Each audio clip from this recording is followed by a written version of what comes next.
Nah, jadi Menteri Perhubungan itu mengeluarkan surat edaran ataupun peraturan Menteri Perhubungan nomor 25 tahun 2020 di tanggal 7 Mei kemarin yang menginstruksikan bahwa moda transportasi umum itu udah bisa beroperasi kembali, tetapi tidak boleh mengangkut penumpang untuk mudik, teman-teman.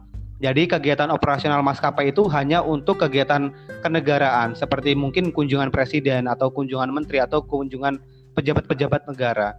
Nah, dengan adanya pembukaan moda transportasi umum itu, apakah itu jadi angin segar untuk pengusaha travel? Belum tentu, karena untuk peraturan moda transportasi umum yang direncanakan dibuka normal itu sebenarnya di tanggal 1 Juni 2020 dan itu masih sekitar 1 bulan lagi. Nah, untuk pengusaha travel mungkin cukup berat ya sebenarnya tantangannya. Kalau dibilang berat, sangat berat karena memang ini adalah pertama kalinya dalam sejarah dunia pertravelan mungkin pengusaha travel tidak mendapatkan keuntungan sejak 5 bulan terakhir kayak gitu.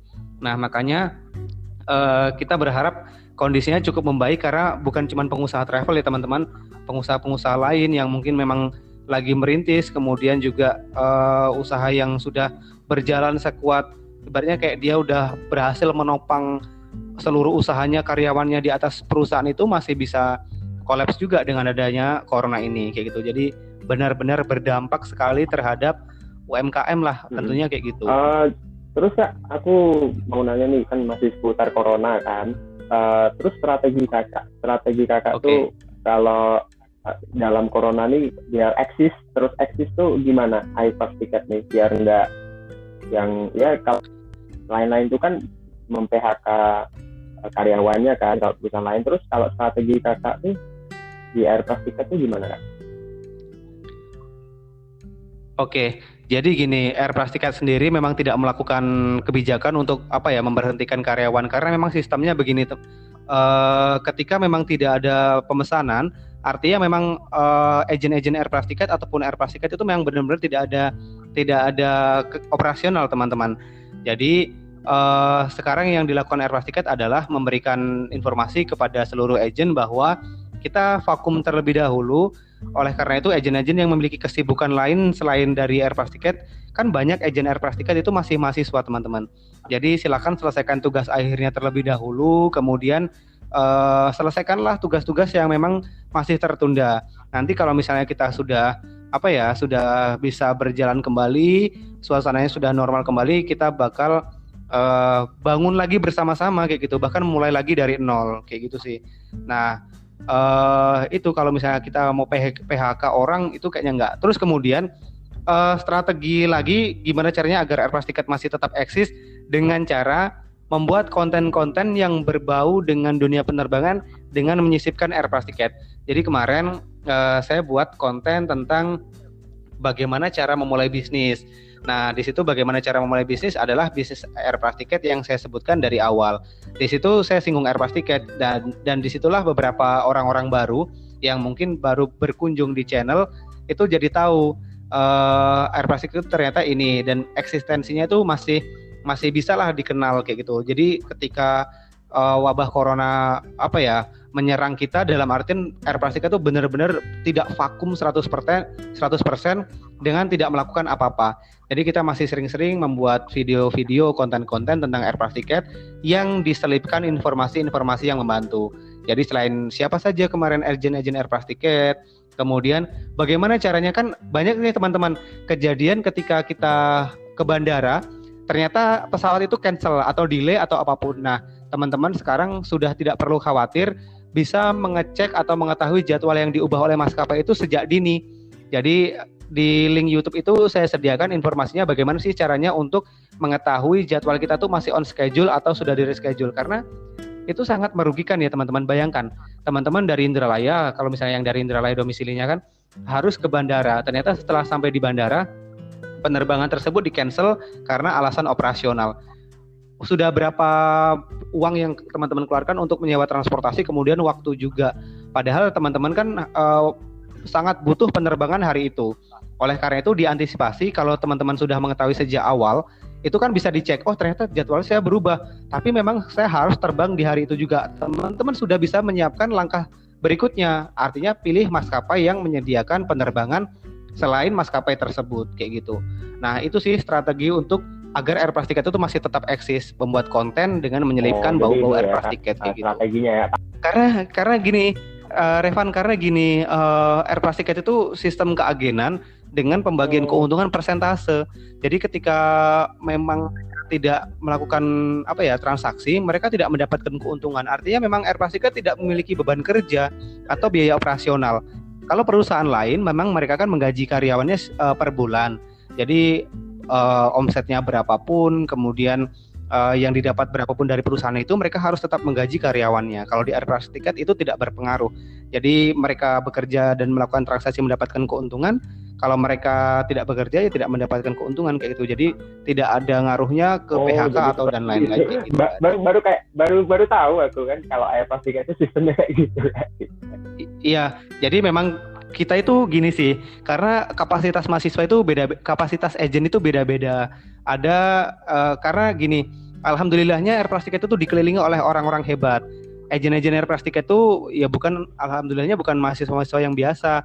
Ada gubernur mahasiswa di tingkat fakultas, ada mantan presiden mahasiswa, kemudian yang terbanyak itu adalah mahasiswa berprestasi. Jadi mau pres utama, mau pres 1, mau pres 2, mau pres fakultas kayak gitu, rata-rata adalah orang-orang yang memiliki pengaruh di kampus tersebut. Kenapa orang-orang tersebut dipilih? Untuk kita itu, untuk didengarkan orang, kita tuh harus punya titel, teman-teman.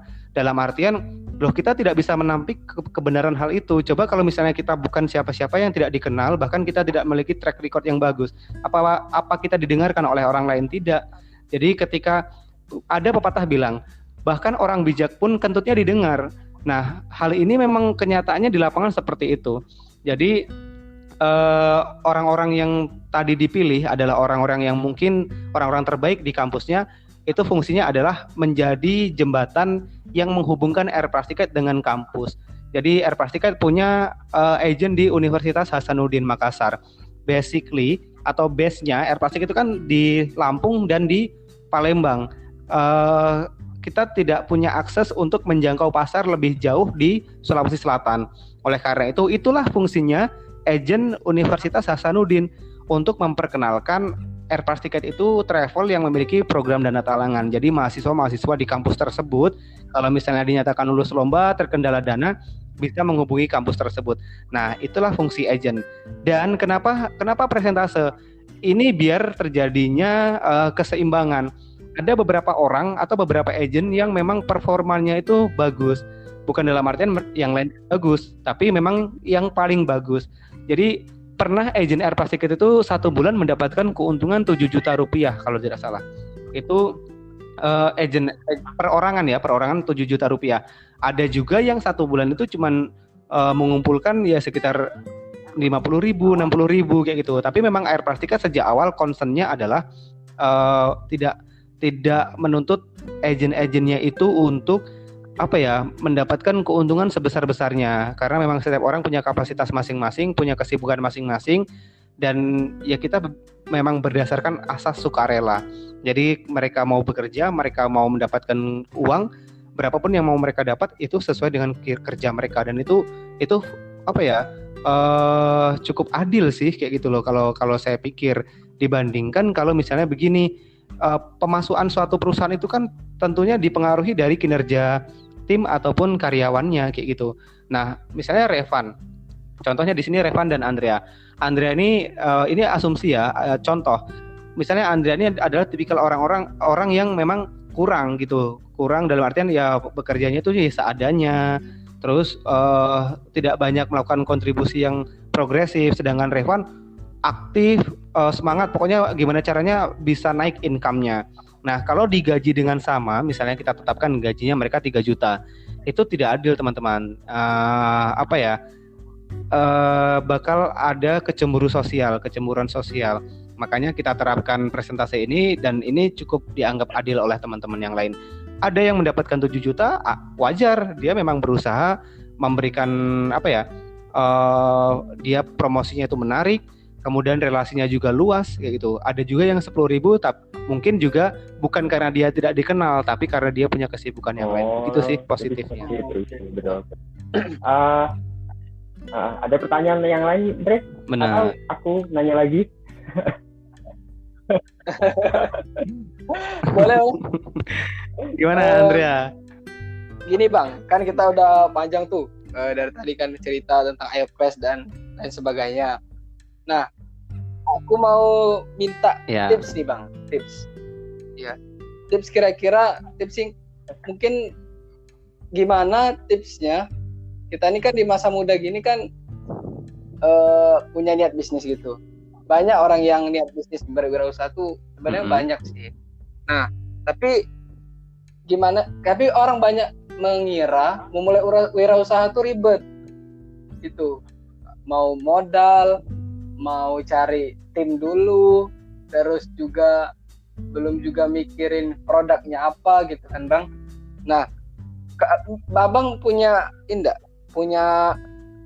tips singkat yang runut gitu.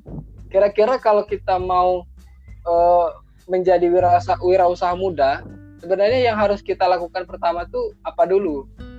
Ataukah kita nyari fundingnya dulu, nyari relasinya dulu, atau apa dulu nih yang mau dimulai gitu? Oke, dari pertanyaan ini mau saya berikan salah satu pembuka. Jadi begini teman-teman, kalau kita mau ujian, apakah kita tahu soalnya itu apa soal yang bakal keluar dalam ujian tersebut kalau kita tidak ikut dalam ujian tersebut? Iya kan? Jadi gimana kita bisa tahu soal yang bakal keluar kalau kita tidak ikut ujian? Artinya, bagaimana kita bakal tahu kendala yang akan kita hadapi kalau kita tidak memulai, kalau kita tidak terjun langsung. Nah, oleh karena itu benar, ada benarnya mulai aja dulu, pokoknya nanti di tengah jalan kalau ada masalah selesaikan, kayak itu. Hal yang paling utama ketika teman-teman, ini menurut saya pribadi ya, jadi saya benar-benar memanfaatkan ini teman-teman. Jadi ketika kuliah, saya kan aktif di kegiatan kompetisi. Nah, dari aktif menjadi pembicara, ada fasenya. Jadi saya ceritakan seperti ini. Tahun 2017 itu saya aktif mengisi materi-materi jadi pembicara tentang Duta Pendidikan Anti Korupsi. Karena waktu itu momennya pas saya jadi Duta Pendidikan Anti Korupsi. Kemudian tahun 2018 saya sering mengisi materi-materi tentang prestasi. Karena waktu itu saya dinobatkan sebagai mahasiswa inspiratif di Universitas Sriwijaya. Dan tahun 2019 saya banyak ngisi materi tentang bisnis. Nah, jadi fasenya itu memang benar-benar runut kayak gitu. Karena memang sering mengisi acara, terus kemudian punya relasi yang cukup baik ya, mungkin seperti itu. Karena memang teman-teman lomba-lomba tadi masih kita jalin komunikasinya dengan baik. Jadi enggaknya kita tuh udah dikenal. Jadi personal branding itu tuh benar-benar berpengaruh teman-teman. Jadi kalau misalnya teman-teman coba deh pahami, kenapa Ruben Onsu masih menjalankan bisnis geprek bensu? Padahal kekayaannya udah berapa miliar, bahkan triliun bahkan kan. Nah, kalau misalnya kenapa harus bisnis di bidang kuliner atau apalah yang mengatasnamakan atau memakai nama mereka? Geprek bensu kan bisa aja geprek sambal hijau, geprek sambal merah. Kenapa harus geprek bensu? Karena nama bensu itu branding, ya. Nama bensu itu dikenal banyak orang. Orang sudah terstigma kalau mereka makan geprek bensu adalah gepreknya Ruben Onsu. Ruben Onsu adalah seorang artis. Nah, sama dulu ketika saya juga berpikiran seperti itu. Airpress Ticket. Airpress Ticket itu sebenarnya dari nama saya pribadi teman-teman. Air itu sebenarnya Ari, ya. Cuman dibalik aja gitu. Ari Pras. Pras itu kepanjangannya adalah Prastiawan. Jadi sebenarnya adalah Ari Prastiawan yang yang diolah menjadi Airpress gitu. Airpress.ticket. Nah, itu saya sengaja memanfaatkan personal branding untuk memasarkan bisnis saya pribadi.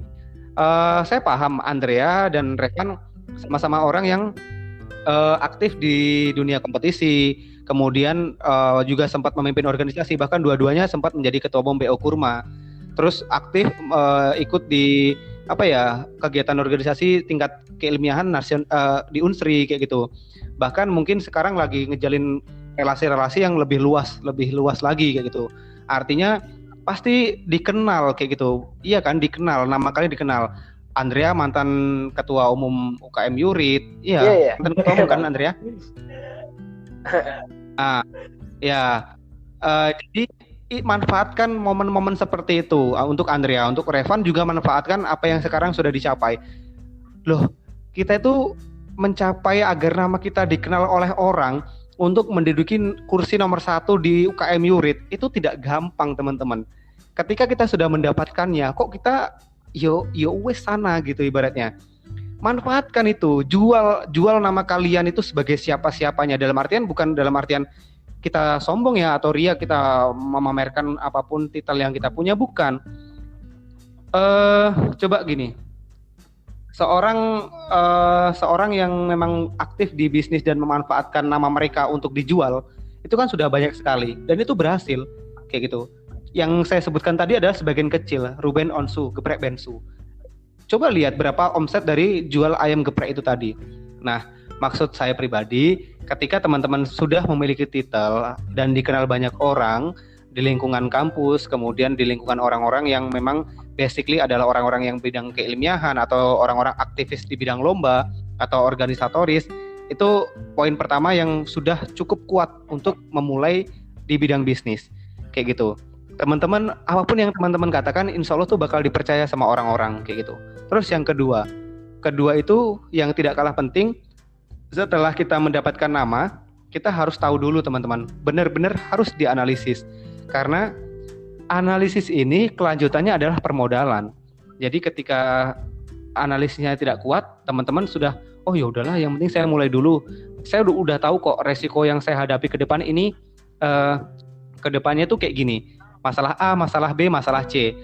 Saya udah punya modal, udah tahu masalah yang akan saya hadapi. Yang penting sekarang mulai aja dulu kayak gitu. Itu kadang-kadang pendirian atau basic yang tidak kuat juga bisa merugikan. Modal sudah keluar banyak, tetapi ternyata tidak matang untuk analisisnya. Beda ya analisis sama menunda-nunda keinginan. Orang itu bisa belajar analisis 1 bulan itu sudah matang. Beda ketika orang yang memang sudah paham analisis tapi memang tidak mau membangun, tidak mau bergerak kayak gitu. Pahami analisisnya. Siapa pasar utamanya yang akan dituju? Bagaimana bersaing dengan kompetitor? Kemudian bagaimana agar harga di kita itu bisa lebih murah dibandingkan pesaing kita kayak gitu.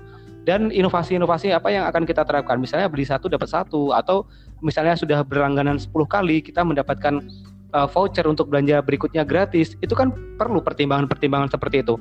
Terus modalnya itu dapatnya dari mana? Kapan modal itu balik kalau misalnya kalian pinjam uang itu di salah satu lembaga kayak gitu. Atau misalnya kalau di investor, kalian mau disuntik berapa sama investor? Berapa pembagian hasilnya? Berapa persen untung untuk investor? Rugi nggak kalau misalnya sekarang saya nih, Andrea dan Revan mau bisnis bikin sate puyuh misalnya. Sate burung puyuh atau sate telur puyuh yang dijual di pinggir-pinggir kampus Unsri Indralaya. Pasarnya bagus mungkin, tapi lihat fluktuasi omsetnya berapa. Kalau misalnya tiba-tiba saya bilang gini, Andrea, saya ada uang 100 juta.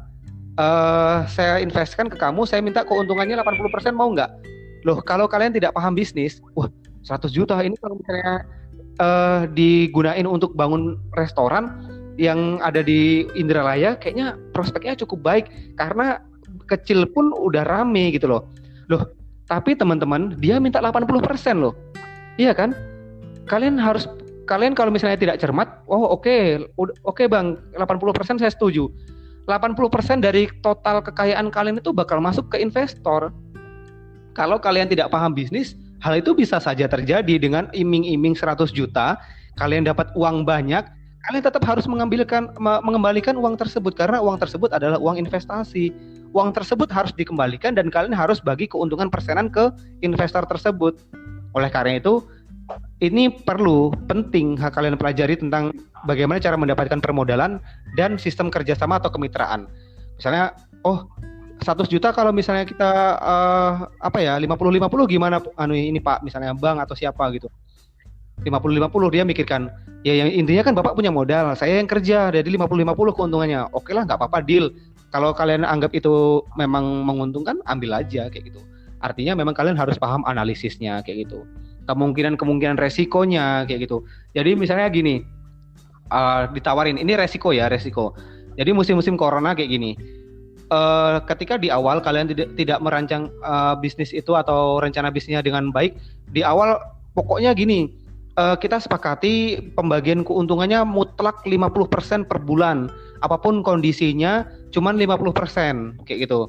Kalian mikir, oh ya nggak apa-apa lah 50% kan kita bagi hasil. Toh juga kalau misalnya saya dapat untung lebih, misalnya penjualannya lagi tinggi-tingginya 50% itu udah gede banget kayak gitu kan kalian mikir. Tapi coba pertimbangkan di kondisi-kondisi yang susah seperti ini. Dan kalian wajib menyetorkan. Coba di awal kalau misalnya kalian sudah memperhitungkan resiko-resikonya seperti ini. Pak, gimana kalau keuntungan kalau misalnya lancar kita bagi 50-50. Kalau misalnya ada musibah atau terjadi kendala di bisnis, kita stop dulu pembagian keuntungan. Yang penting modalnya itu tidak keluar atau tidak habis sampai kondisinya stabil. Oh, nggak masalah kayak gitu. Kalau saran kalian diterima dari pihak investor, nggak masalah mas. Yang kalau misalnya ada wabah, kita stop dulu pembagian persentase. Nah itu bisa menyelamatkan perusahaan kalian. Jadi kalian kan tidak beroperasi nih usahanya, tidak mendapatkan income.